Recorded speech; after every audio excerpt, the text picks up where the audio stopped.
I know already there are a number of issues that have been raised that I know the team from government would really wish to respond to.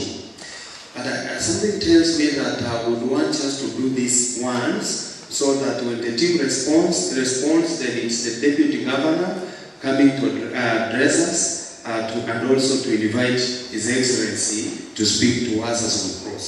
So I would wish to indulge, you indulge in this, that you allow me to pick a few more hands, especially from speakers from this side. And if that's agreeable, Your Excellency, then I would want to urge my friends to observe the following. Very clearly. One, we are at this together. This is not about government here and us, the people of civil society here. Let's observe decorum. When we are raising questions, let's be specific, identify the department that you are raising your question to. Be concise. Let's avoid the preambles, all those many statements. Let's be quick, brief to the point. Observe decorum, I mean, we are civil society, civil language, I think let's operate within the rule of the law. Then secondly, there is a way in which I was taught by my professor, may God rest his soul in eternal peace. We can tell the truth without bitterness. Francis Iguga told us that you can actually tell the bitter truth when you are laughing. I would want to encourage us to do that, because again, it's about working together to build our county. So I will take 5 questions, not 5 answers. 5 answers, 5 questions. So no duplication. Langu najaribu kutumia Kiswahili na 2010 tulipotengeneza katiba ya Kenya, kuna jambo ambalo Baringo hatufanya. Siku ile makaunti hizo walikuwa wanatengeneza blueprint ili watapane kaunti yao. Sisi kama Baringo tulikuwa tunajaribu kusema nani atakuwa kiongozi. That's why you have this problem. Kwa muda mmoja nimezunguka kuanzia Araban mpaka leo nimemalizia peddled.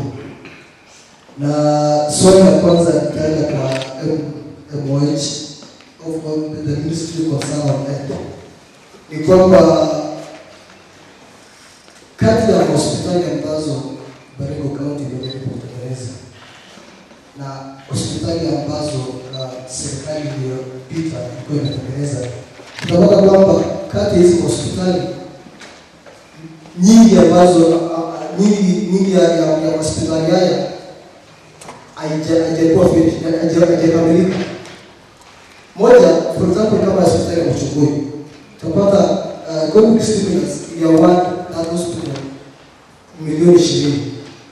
Ile kazi imefanyika kwa hospitali hata milioni 10 kwa pesa haijafanyika. Hospitali inaendelea, the same hospital tunaendelea kwa madawa and other structures. For example, even the MCS watembea wakafanya recommendation at the subject. Ukikuja Cheboi, Araban, unapata kwamba all those structures, the structures are no nurses. If you go to Sinende, Kuja, all these places, you'll find that for example, there's a place called Gokwe, I think it's around 2 nurses, unfinished project. All these things is unfinished. What I'm trying to say is on an health sector, we are trying to build so many health centers which we cannot manage. We better have a finished health center than we have structures all over the counties with one that are recorded and according. Thank you, Paul. So kindly pass the mic. I'm begging you to pass the mic because you've done 2 minutes. Thank you. Please. I have a lot of this. I don't know. No, you raise no, excuse me. I'm coming to my point now.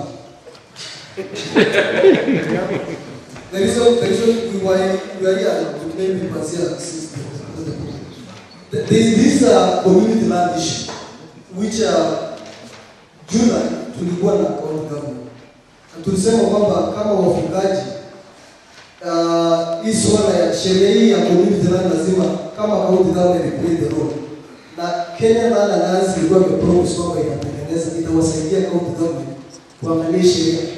Na sijasikia sauti ya gavana, nimesikia magavana za Mombasa na Masai land wakipiga kelele sana kwa swala la community land, which is a contentious issue kwa sababu most of I think around 70% of Baringo County is community land. Na hiyo sheria ni ngumu sana kuangalia. Nimefurahi kuona Miss Kireto. The reason why I CJ one as a secretary to the government is that as community we have a case. This case is one of the important cases, not only in Kenya, not only in the civil side, but to indigenous and minority communities. I've seen the CS time to say the time is going. The reason why I'm raising this question is we have taken this case so literally. The national government had appointed CS to Baringo to represent our interests, not to represent the interests of the government. And we hope and wish that this case took a lot of time and resources. We will not wish this case equals one of the cases around Cheboi. So that is that. I would like the CS to maybe to respond to that. Going forward on this implementation of this case. I will not even say anything because the time is, I think the time is so too short. Your Excellency, sir, Deputy Governor and Protocol of SAC. I'm Mukasa Skipulwa, representing the PIPAC, People's Accountability Forum. And well, I want to go very fast to the points that I would have wanted to ask. Without repeating, there are issues that have been mentioned, but there is one that I would have wanted to ask. The county government is built by all of us. It depends on how we take it, whether wrong or right. For us to move forward, it depends on our contributions. It might be negative, it might be positive, but we will all come together to ensure that we have the points taken right.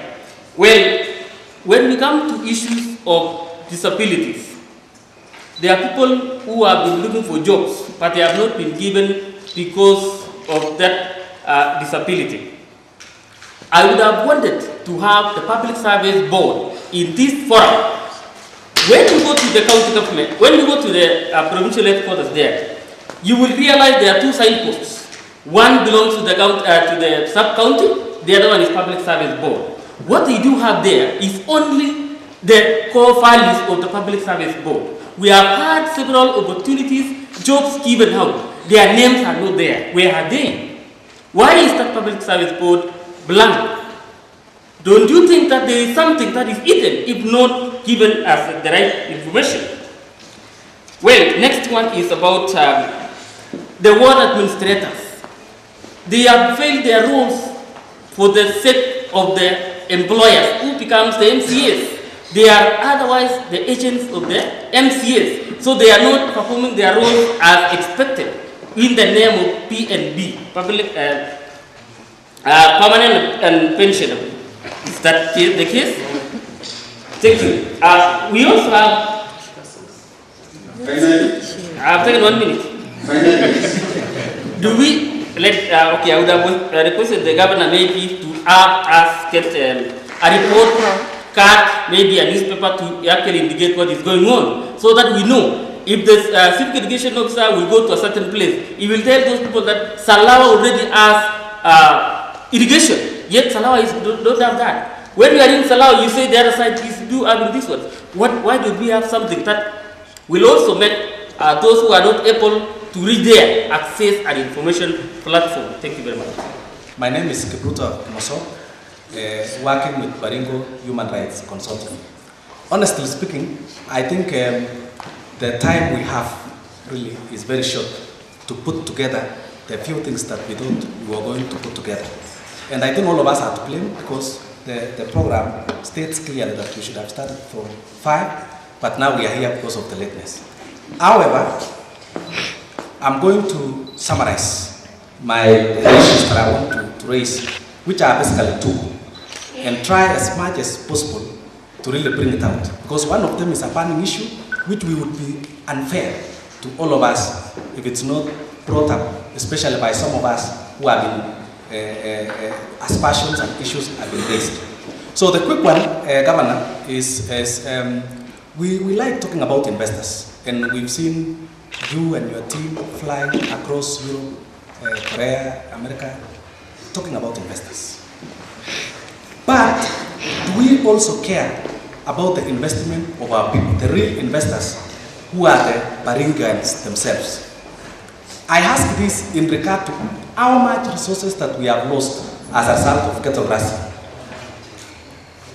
Millions running to billions. And a specific question, Governor, is the last time you had formed a task force to look into these issues of cattle rustling and generally how it was going to be compensated and all that. How far are you with that? Because it's an initiative that some of us thought it's going to give us hope. We were going to use it in pursuing compensation on behalf of victims of cattle rustling. How far are you with that? Then on the issue of the task force for Kapnarok community, which is an issue that we also thought it would help in terms of the investments of the people down here. Then the final one, Masese, and I will seek your indulgence because this in my view is a burning issue and it's important that I try my best. I want to register my displeasure with the conduct of our county executive government regarding the recently and the ongoing debate on accountability, particularly on the issue of Auditor General's report. In my view and in our view, we think the way the government, the executive wing of government, because I have a feeling that the assembly tried to respond to the issues that were being raised, conducted themselves in a manner that I'm not happy, we are not happy, and we want to register, I want to register that displeasure. And I'm going to quickly run through some very few things about that. Without losing the time, as I say, we would really be addressing ourselves. So quickly, when this matter came up, an initiative was run by some of us to actually facilitate a possibility of these issues being responded. Away from what is in the Auditor General's report, there were also several other issues that had been coming and recurring. Before this report, there had been other reports. The Controller of Budget's report, over and over, had not been mentioning our county in good light. The World Bank report also, when it came out, had not been mentioning our county in good light. And several other reports, including the ethics and anti-corruption reports and other rankings and all that, all those sorts of things. And over, it looked like the county had an apathy and all that. Now, when we organized a possibility of getting a response and we sought a date, the executive requested that we move that date to a different date and committed themselves in writing. Unfortunately, on the day that they committed themselves that they were going to appear and respond to the issues that are being raised, after committing themselves in writing, they failed to actually even respond back and say, we are unable to come because of this, we are stuck in Mombasa because they were in Mombasa that time, or that kind of thing. Instead, the things that are being battled around were that we should have come to the county government's office, we failed to come to see the governor, we failed to see so and so, when indeed we visited the office, we requested you are coming, and you committed yourselves. I want, and I'm going to conclude, because in my view, if that is the direction we are taking, then I'm worried that we are losing it. We are likely to be just going back to the absolute power mentality, where power corrupts. I watched with displeasure my governor, Cheboi, on a national television, echoing what I think, because this is what he said, and I watched him on the television, that my NGOs wengine wanapiga tu kelele ile mafadhili wao waone ndio waweze kulipwa pesa. My governor, these are terms that were made by Kariuki Chotara of Kano in the 90s. Can you get your tires and this other people? I'm just concluding. Yes, please. My concern is this the direction we want to go? If we cannot respond on simple matters of accountability, like that, then how assured are we that we are going to have small issues responded by the sub-county administrators and the ward administrators? Is this the culture that we want to build for this county? Thank you. It is my submission to my colleagues here, and I conclude by saying, you have the opportunity, and we should all thank God. We have the opportunity to be alive, all of us, when we are laying the foundation for this county. We have been able to see the first governor and the first county executive and that kind of thing. It's important that we build a culture of accountability that is not going to haunt us later on, even to our children. Thank you so much. Thank you. Your Excellency Governor, it.Governor and everybody, my name is Cheboi. I represent Bunge la Wananchi, and in Bunge la Wananchi we audit and we run everybody, all of you. We go to the Wananchi and ask them about your performance. We have your squawker, all of you. We have ranked you. We know who is a performer and who is a non-performer. So my question is this to the Governor. We've done our ranking. The worst ministry is the Ministry of Infrastructure. Do you have the report? Yeah, we have the Or report. do wish you can't short you share the report, please? Because all the roads are actually impassable. You don't need to be an engineer to tell that the roads are impassable. So what have you done as the Governor to reprimand the unprofessional officers who have mismanaged the bigger roads, who are under your watch? Because several roads, several billions of money have been used, substandard works have been done, and we have done our investigation and realized that most of the contracts have been done by unqualified cowboy contractors, and the amounts are inflated. What have you done? We expected you to have sacked the immediate minister whom Wananchi have complained that he has messed the infrastructure law. Thank you. My name is it.Governor from Friends of Wildlife. Mine is just a recommendation. One goes to the Minister of Wildlife, and the Minister of Wildlife is not around. And then natural resources. Kindly, Baringo County, we are rich in terms of resources.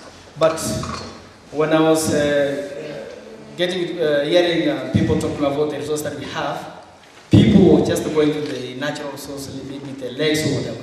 But I want to tell you guys that Baringo County, we have rare species of wildlife that we need to identify and diversify.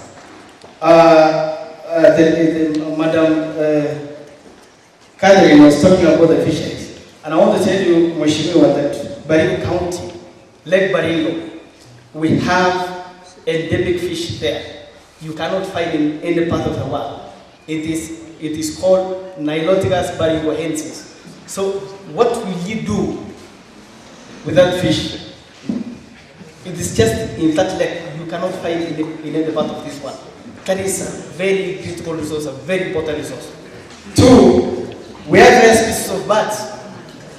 Butterflies in this country, let me tell you, we have 554 species of butterflies in this country. And these 34 are endemic. That means it's only within Kenya. And in this 34, we have 23 in Baringo County. So what will we do?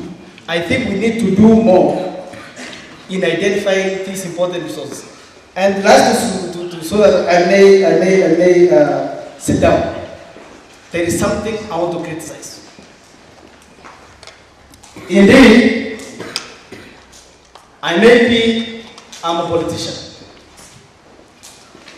Two, I'm an activist in the campaign for snake bites in the Baringo County, Mr. Toromonos.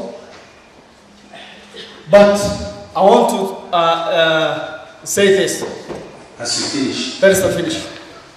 That I was the vice chairman for Baringo County Baringo People's Accountability Committee. But I want to tell my friends that professionally, if you want to do activism, maybe to address some issues, let politics not chip in. This because I step aside as vice chairman, because I realized later that there was politics inside, and maybe within them, some of the politicians were inside, and maybe someone else maybe was doing this job. So, Mr. Masese, on such an issue, whatever, can we be saying things that are true? Watu wetu wanataka civic education, so we request you kama inawezekana we invest kwa mambo ya civic education kwamba watu wetu wajue, because we have discovered that our people have been expecting other things. Ukiwaambia kuhusu kama barabara, mtu anafikiria ni pesa nyingi imeenda kwa barabara, lakini so we request kwamba watu waweze kufunzwa kwamba nyumba kama hii imejengwa na pesa fulani, ama hii budget imeenda na mbele, kwamba watu wasitarajie mambo makubwa na pesa imetumwa kwa njia nzuri. Ya pili kumalizia ni kwamba kuhusu it's about discount of ours. As a service, you know, we are preaching to we love our account, so we request kwamba example kwamba kama ile wakati uliopita tulikuwa tunasikia mambo ya hiyo vita ya ng'ombe, ya pili sasa tukasikia mambo ya karamu, so tunataka journalist at least wakuwa mambo mazuri kuhusu Baringo County. Thank you. My name is Justice Shortly concerning majorly education. Most people have talked about education, and mine are going to talk about vocational training centers. In vocational training centers, we normally blame the communities, the leaders, but we also have to blame ourselves. One, we have the national government who had employed the instructors, and most of these instructors don't come from our county. 20% are from the county and 80% from the other counties. Now that is why we have low enrollment, and that makes our youth polytechnics or vocational training centers have low enrollment. Second thing is that I want to appreciate the county government because of the bursaries, and another issue that the county government, or that we actually requested the county government also, is that we need you people to budget for the sanitary towels for our young girls, because that is a major issue, that is a basic need for our children in youth polytechnics or the vocational centers. This makes, because most of these students are sponsored students, and they come from very poor backgrounds and they cannot access such things. So that is our request.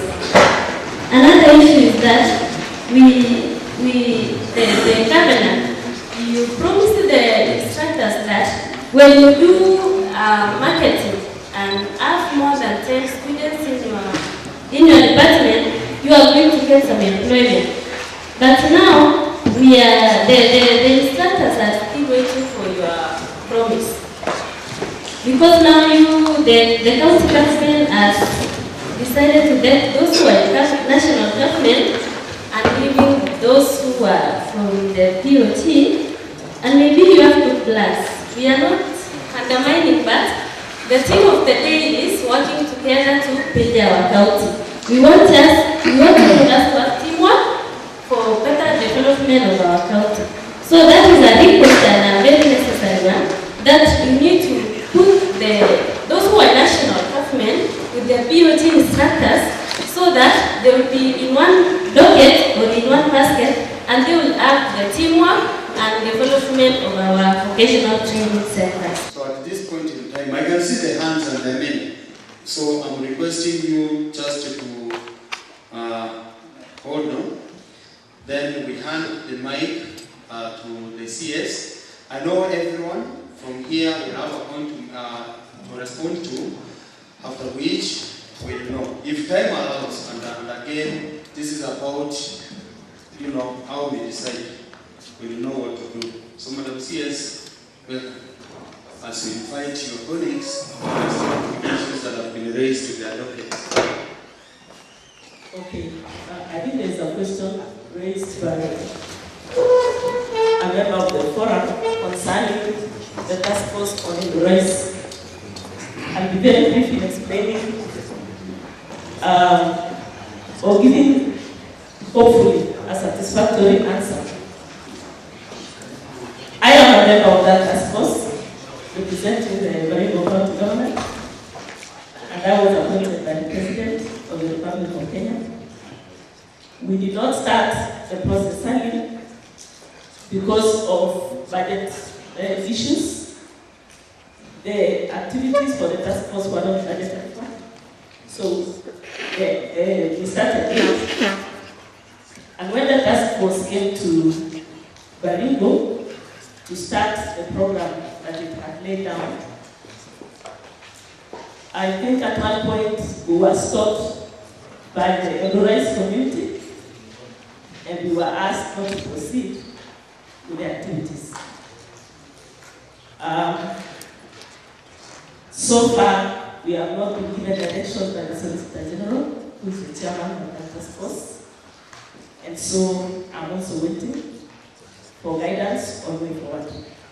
The task force had intended to engage with the communities to establish certain facts. And because they were not given that opportunity, the work has not started. So I think we are all waiting for further guidance from everyone. Thank you. 3 issues raised. One is on urbanization. And this one is specifically on formation of town boards. It is worth informing you that the Urban and Cities Act, which was passed, has not been effected.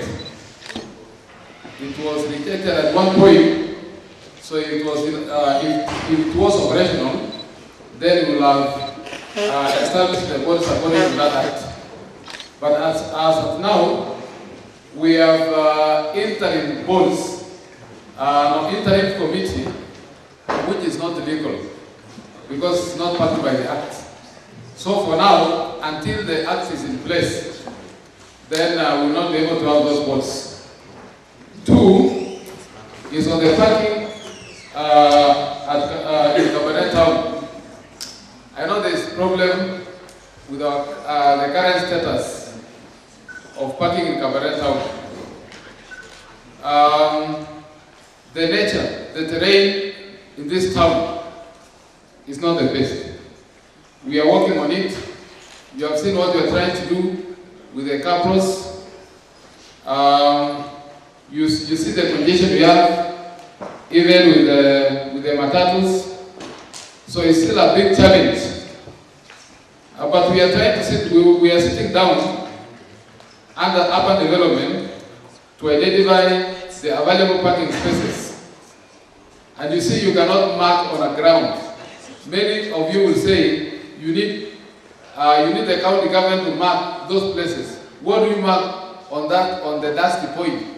If it is until we have better status, for example, like the capros and the like, that is what you can mark.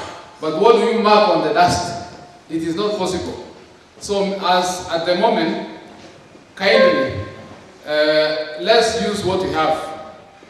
It is not enough. Even if we mark, even if those places are tarmac, they are not enough for our vehicles because of the terrain. So kindly bear with us as we try to do the best within this town on areas where your predecessors or where your parents or those who are in the system crabbed. So assist us to bring those lands back so that we can have more space for the parking. Lastly, this is very important. For one of you asked the governor why you did not hear the voice of the governor on those bills. There are 4 bills land bills, and these are constitutional bills. One is on the community land bill, 2 is on minimum and maximum land holding acreage, 3 is on the land injustices, and 4 is on the Fiscal Planning Act 2015. All this in the last National Assembly proceedings, these were deferred, and the National Assembly, because they were constitutional bills, which were supposed to be passed by 27th of August, they did not meet the deadline. So they requested for a longer period. Within the next 1 year, before the 7th of August 2016, these bills will come back. When these bills comes back, the National Assembly Committee, which is handling this, National Assembly Committee on Lands, will publish in the media, in the newspapers, the hearings and your presentations. When they publish, I being in charge of the department, I will call for a public participation or a public forum where you are going to give your views as people of Baringo. Then you are going to present.